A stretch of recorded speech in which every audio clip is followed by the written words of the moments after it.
salah satu mahasiswa PPG dalam jabatan kategori 1 angkatan ketiga di Universitas Siliwangi.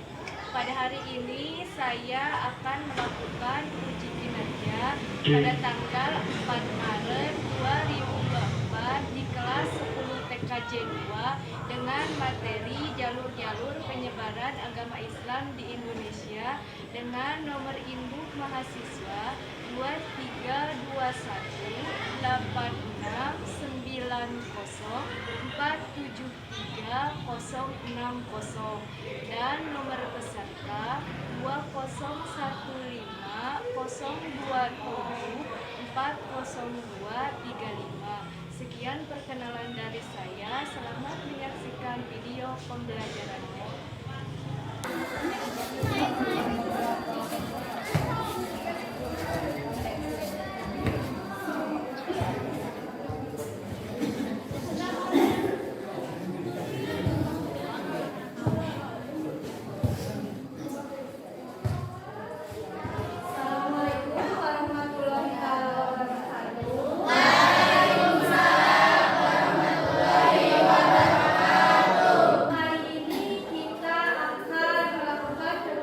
Pembelajaran seperti biasa. Sebelum kita melaksanakan kegiatan pembelajaran, silakan ketua kelas untuk pimpin doa terlebih dahulu. Sebelum kegiatan pembelajaran, kita berdoa.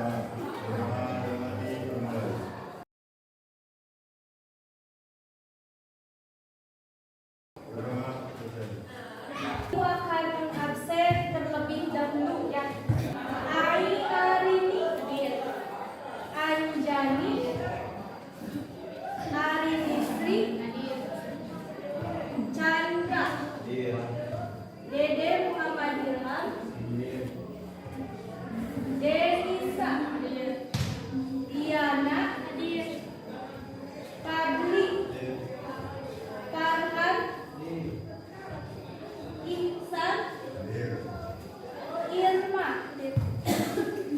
Jessica, ada Monica, Nabila Dwi, Nabila Nur, Nuresi, Nurul Hasana, Orin, Rian, kemana Rian? Rian Sakir. Baik, Rifki, Ruslan, Sarah, Siti Nurjana, Taufik Mutahir, Wina Sri Rahayu, Winda. Baik, untuk kegiatan pembelajaran hari ini tanggal 4 Maret 2024 untuk kelas 10 PKJ 2 ada 2 orang yang tidak masuk. Yang pertama Rian, yaitu sakit, dan yang kedua Siti Nurjana izin. Untuk Rian yang sakit, kita doakan semoga Rian cepat sembuh, bisa bergabung dengan kalian kembali. Amin. Ibu akan menampilkan slide gambar. Punya apa ini? Kalian bisa mencermati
Peran dari Sunan Gunung Jati ini adalah di mana pada masa pemerintahannya dia sangat berkontribusi banyak untuk penyebaran agama Islam di Pulau Jawa, khususnya di daerah Cirebon.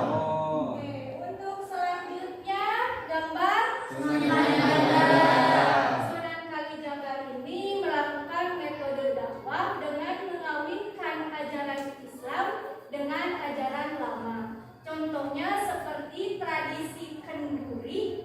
Ya, tradisi kenduri ini adalah jamuan makan untuk memperingati sebuah peristiwa atau selamatan. Namun diurangkan contoh seperti tahlilan, ya, tahlilan ketika ada perkumpulan, yang itu adalah perkawinan unsur adat lama dengan ajaran Islam. Cuma pembedaannya kalau di Hindu mungkin menggunakan mantra-mantra, kita mau sudah beda lagi dengan menggunakan ajaran Islam.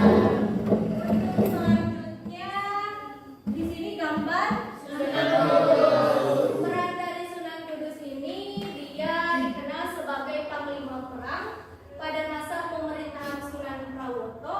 Terus dia juga sebagai penasehat bagi Arya Panansang dan sebagai hakim pengadilan di Kerajaan Demak.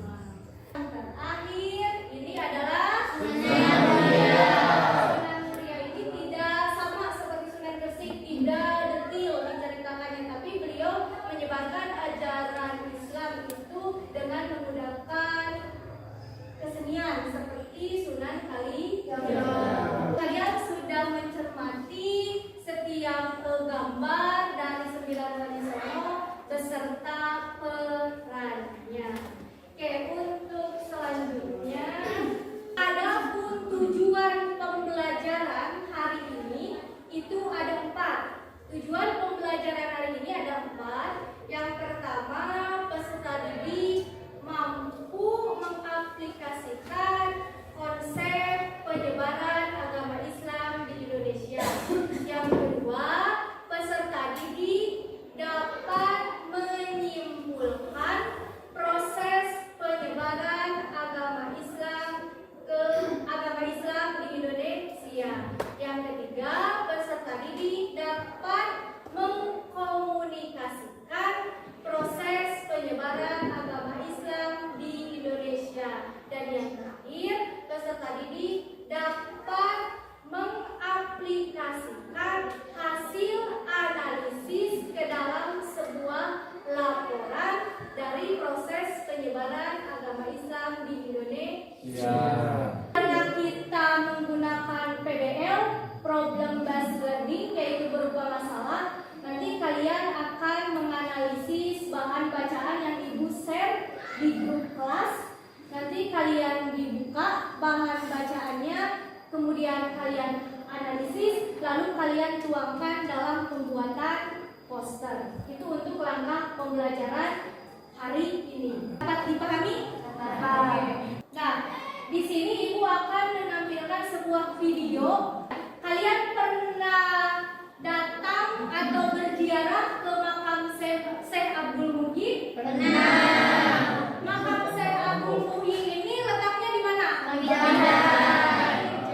Ya, di Pamijahan. Kalian mengenalnya itu makam Syekh Abdul Muhyi itu terletak di desa Pamijahan. Padahal yang sebetulnya makam Syekh Abdul Muhyi dulunya itu bukan Pamijahan ya, tetapi nama kampungnya itu bukan Pamijahan, tetapi Kahuripan. Kalau sekarang terkenalnya dengan Pamijahan. Dan kita simak videonya terlebih dahulu ya. Nanti kalian simak dulu videonya, mungkin nanti ibu akan bertanya. Apabila ada yang tahu boleh mengacungkan tangan dan menjawabnya ya. Baik. Silakan disimak videonya ya.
250 Masehi. Satu lagi, beberapa tahun Syekh Abdul Muhyi menganyam pendidikan di pesantren Kuala Aceh. Oke, dulu berapa tahun? Oke, selama 8 tahun. Oke, terima kasih. Setidaknya kalian sudah bisa menyimak video yang telah tadi ditayangkan. Untuk selanjutnya, hari ini kita akan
Waalaikumsalam warahmatullahi wabarakatuh. Perkenalkan, saya Marina, perwakilan dari kelompok 2 akan melakukan tugas presentasi hadis. Perkawinan pedagang asli muslim. Perkawinan banyak pedagang asli muslim yang menyertai kemudian memutuskan untuk menetap. Mereka mendirikan perkampungan orang Islam yang biasa disebut dengan istilah pengkojan. Dari sinilah setiap interaksi dapat berglobal, tidak sedikit pedagang asli muslim yang menikahi berbagai tempat. Orang lokal yang berumah agama Islam kemudian menjadi mualaf dan beranak pinak turun-temurun. Jalur penyebaran Islam di Indonesia lewat pernikahan terbilang ampuh dan cukup efektif. Selain itu, Arnold melalui bukunya menuliskan bahwa anggota komunitas muslim yang beranak pinak ini juga ikut melakukan kegiatan penyebaran Islam di Indonesia.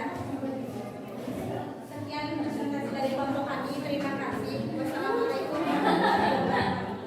Selanjutnya kelompok 3 untuk jalur pendidikan kelompok saraf, silakan perwakilannya ucapkan ke depan. Assalamualaikum warahmatullahi wabarakatuh. Perkenalkan, saya dari kelompok perwakilan dari kelompok 3 akan memaparkan hasil presentasi kami. Penyebaran agama Islam di Indonesia melalui jalur pendidikan. Jalur pendidikan. Cara penyebaran Islam di Indonesia yang paling kental juga terlihat di bidang pendidikan. Faktor pendidikan berpengaruh dalam penyebaran agama Islam di Indonesia seiring munculnya para ulama, kiai, atau guru agama yang kemudian mendirikan pondok pesantren dan memiliki banyak murid atau santri. Selanjutnya, pada masa Kesultanan Demak, sebagai kerajaan Islam pertama di Jawa, misalnya, para wali songo biasanya juga mengasuh pondok pesantren. Para santri pesantren inilah yang kemudian turut menyebarkan ajaran Islam di Nusantara. Terima kasih. Terima kasih saudari Sarah, silakan duduk kembali. Untuk selanjutnya kelompok 4, kelompok Rifki dengan materi jalur kesenian. Assalamualaikum warahmatullahi wabarakatuh.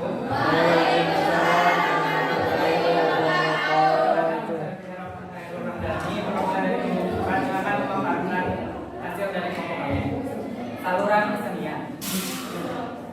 Kebudayaan lokal, terutama kesenian, juga termasuk salah satu jalur penyebaran Islam di Indonesia.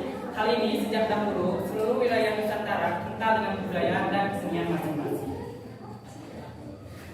Sebagai misal, para pendakwah Islam di Jawa, terutama para wali songo, melakukan syiar Islam dengan cara memadukan ajaran agama dan tradisi lokal, seperti seni musik, tari, sastra ukir, hingga bangunan.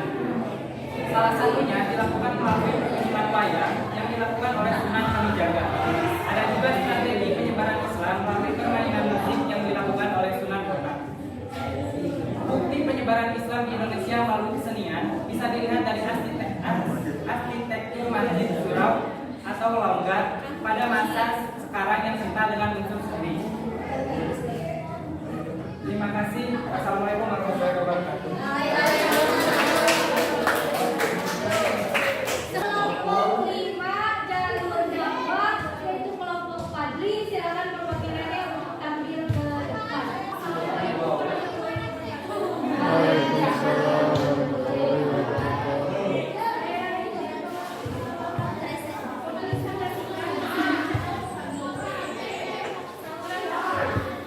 Penyebaran Islam tidak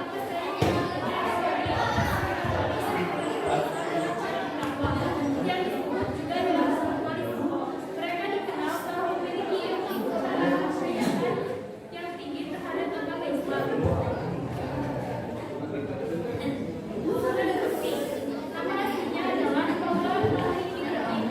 Diperkirakan lahir di Uzbekistan, Asia Tenggara, daerah yang induknya kemudian desa Sumbawa. Desa yang masih berada dalam wilayah kekuasaan Majapahit, Desa Sumbawa, sekarang adalah daerah Leran, Kecamatan Bayar, lokasinya sekitar 9 km arah utara kota Gresik. Maulana Maghribi meninggal pada tahun 1419. Usai membangun pondokan yang digunakan sebagai tempat belajar agama di Leran, makanya terdapat di Kelurahan Gakurosukolilo, Kecamatan Gresik, Kabupaten Gresik, Jawa Timur. Hingga saat ini Bapak Maulana Maghribi masih kerap disambangi para peziarah dari berbagai daerah. Sunan Ampel memiliki nama asli Raden Ahmad dan ia merupakan putra dari Syekh Maulana Malik Ibrahim. Sunan Ampel datang ke Pulau Jawa pada tahun 1440 dengan Masehi. Ayahnya Syahid Ali Muhtadi. Nama Ampel diambil dari daerah bernama Ampel Denta, daerah rawa yang dihadirkan Raja Majapahit kepadanya. Di tempat inilah ia memulai aktivitasnya mendirikan pesantren Ampel Denta dekat dengan Surabaya. Ia wafat pada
pembelajaran hari ini. Silakan ketua kelas. Sebelum istirahat,